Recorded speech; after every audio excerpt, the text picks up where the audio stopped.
de Paulo a Timóteo. Paulo, apóstolo de Cristo Jesus, por ordem de Deus, nosso Salvador, e de Jesus Cristo, a nossa esperança, a Timóteo, meu verdadeiro filho na fé. Graça, misericórdia e paz da parte de Deus Pai e de Jesus Cristo, o nosso Senhor. Primeira carta de Paulo a Timóteo, capítulo 1, versículos 1 e 2, carta de Paulo a seu filho na fé, Timóteo, né? Epístola pastoral. Outra epístola pastoral que é escrita por Paulo a Tito, Paulo, servo de Deus, apóstolo de Jesus Cristo, para levar os eleitos de Deus à fé e ao conhecimento da verdade que conduz à piedade. A Tito, meu verdadeiro filho, em nossa fé comum, graça e paz da parte de Deus e de Jesus Cristo, nosso Salvador. Tito 1 ao 4, né? Carta pastoral de Paulo a Timóteo e a Tito. Agora, as epístolas universais. Temos Tiago, servo de Deus, do Senhor Jesus Cristo, as 12 tribos dispersas entre as nações. Saudações. As 12 tribos dispersas entre as nações. Veja que ela não tem um destino certo, ela vai circular. Ela vai ser uma carta lida, copiada e que vai circular entre essa vasta comunidade que ele qualifica como as 12 tribos, falando de judeus, né, judeus convertidos ao cristianismo, dispersa entre as nações. Então, temos aí uma ampla, né, um amplo alcance, né, um raio de alcance enorme para essa carta. A primeira e segunda de Pedro, cito primeira de Pedro 1:1, Pedro, apóstolo de Jesus Cristo, aos eleitos de Deus, peregrinos dispersos. Veja, Ponto, a parte norte ali, né, do que hoje é a Turquia, Galácia, Capadócia, na Ásia e na Bitínia. A Ásia também era uma das regiões ali do que hoje chama-se Turquia, tá? E Bitínia. Então, algumas regiões mencionadas aí pelo apóstolo Pedro, né? Primeira de João. A primeira de João principalmente é qualificada como universal. Nós lhe proclamamos o que vimos e ouvimos para que vocês também tenham comunhão conosco. Nossa comunhão é com o Pai e com seu Filho Jesus Cristo. Essa é a mensagem que dele ouvimos e transmitimos a vocês. Deus é luz e nele não há treva alguma. A vocês. Então temos aí também esta questão ambígua, né, colocada aí nesse plural e sem um destino certo. Ela vai circular entre muitos cristãos. Primeira epístola de João 1, 3 ao 5. Agora aspas que eu coloquei na segunda e na terceira. A segunda e a terceira de João são dirigidas a uma pessoa, a Gaio, e a um grupo, né? A chamada a irmã amada, né? Que na verdade pode se acreditar ser uma igreja, na verdade, né? Uma igreja. A carta universal de Judas, servo de Jesus Cristo e irmão de Tiago, meio-irmão de Cristo Jesus, do Senhor Jesus Cristo, aos que foram chamados, amados por Deus Pai e guardados por Jesus Cristo, misericórdia, paz e amor lhes sejam multiplicados. Tanto Tiago quanto Judas não se valem da questão de serem meio-irmão de Jesus Cristo como forma de colocarem como título de honra, mas eles preferem se colocar como servos adequadamente. Ambos se colocam como servos de Deus, servos de Jesus Cristo. É muito interessante essa forma de se posicionar, é muito interessante. A Epístola aos Hebreus, que, como disse, foi destinada a um grupo, né, um grupo de judeus, oriundos de judeus que agora integram, né, o cristianismo, cristãos oriundos do judaísmo, né? Carta aos Hebreus eu cito aqui.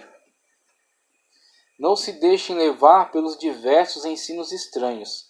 É bom que o nosso coração seja fortalecido pela graça e não por alimentos cerimoniais, os quais não têm valor para aqueles que os comem.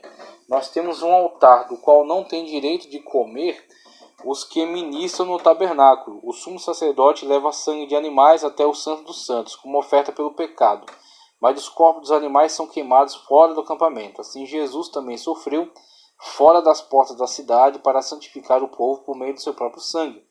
Portanto, saímos até ele, fora do acampamento, suportando a desonra que ele suportou. Pois não temos aqui nenhuma cidade permanente, mas buscamos o que há de vir. Buscamos a que há de vir. Por meio de Jesus, portanto, oferecemos continuamente a Deus um sacrifício de louvor, que é fruto de lábios que confessam seu nome. Carta aos Hebreus, capítulo 13, versículos 9 ao 15. E você vê aqui o trabalho extraordinário que ele faz com a simbologia do Antigo Testamento, a simbologia da ritualística judaica, e mostrando a superioridade do sacrifício de Cristo e do serviço que prestamos a Cristo Jesus. Saiamos ao seu encontro fora do acampamento, suportando a vergonha, mas sabendo que estamos destinados a uma cidade melhor, né? A uma salvação extraordinária do sangue de Cristo Jesus. Como é maravilhosa essa argumentação aqui do autor da carta aos Hebreus.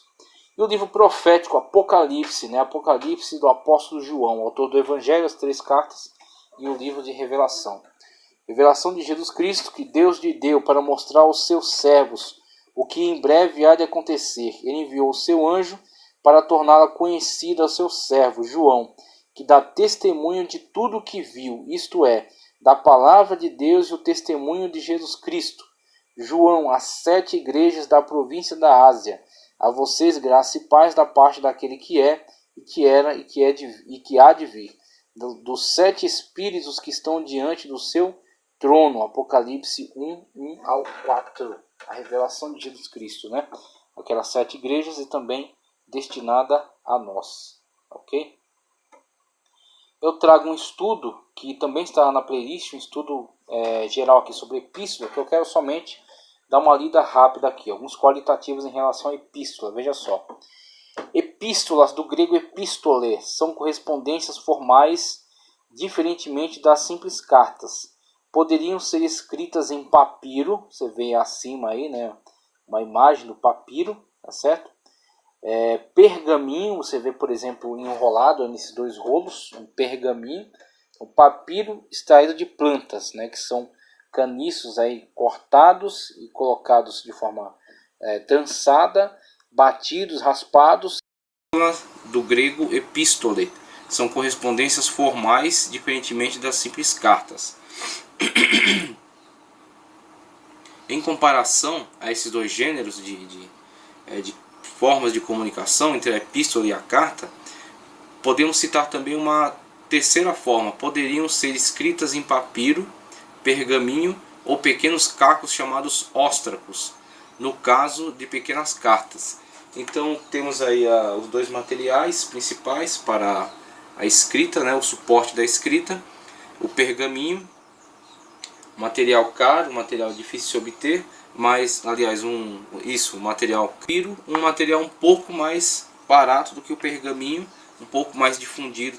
Profissionais técnicos especializados responsáveis pelas cópias das escrituras, feitas em papiro e em pergaminho, que iriam se deteriorando ao longo do tempo, e necessariamente teriam que haver pessoas capacitadas para empreender o trabalho de cópia desses manuscritos, cópia à mão, que é um caco de telha onde podia se fazer uma comunicação rápida, escrever alguma mensagem rápida e enviar para alguma outra pessoa, ok? Sem necessidade de formalismo, nem de prólogo, nem de corpo do texto ou final com saudação. Apenas uma comunicação rápida, conforme a arqueologia encontrou, por exemplo, na cidade de Lais, em Israel, onde a cidade estava sendo atacada pela Assíria, e encontraram-se muitos cacos desses, muitos óstracos, onde continha mensagens rápidas, tratando acerca da posição dos exércitos.